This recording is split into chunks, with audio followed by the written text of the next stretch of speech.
দেখুন, বাচ্চাদের যদি আপনি অতিরিক্ত মোবাইল দিয়ে থাকেন আর বাচ্চাদেরই দোষ দেন যে আপনাদের জন্যই এই ও নিজে মোবাইল টিপছে। দেখুন, জন্ম তো আর ও নিজে কইরা আসে নাই, ও যে কোনো একটা প্রসেসের মাধ্যমেই দুনিয়াতে আসছে। সুতরাং তার দেখাশোনার দায়িত্ব তো বাবা মা হিসেবে আপনারই।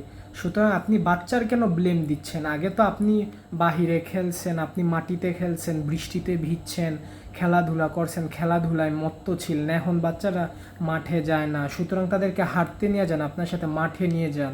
যেমন এই যে আমার ছোট ভাই, আমি ওর সাথে ওকে প্রতিদিন হাঁটতে নিয়ে যাই। হ্যাঁ, ও প্রতিদিন 6 থেকে 7 এরকম কি 8 কিলোমিটারও হাঁটতে পারে? ওর বয়স 6 এখনো হয় না, 5.5 বছর।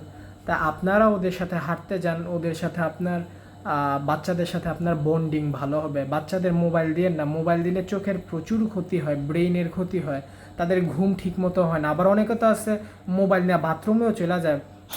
ছি ছি, এই ভুল করেন না, এই ভুল করেন না ভাই, এই ভুল বড়রাও করেন না, ছোটরাও করেন। বাথরুমে মোবাইল নিয়ে যাইবেন, আপনার সব শেষ হয়ে যাবে। আপনার পায়খানা ঠিক মতো হইব না, প্রস্রাবেরও সমস্যা হয়। আমি ওই দিন দেখলাম। বাদ দেন ভাই, বাজে অভ্যাস বাদ দেন।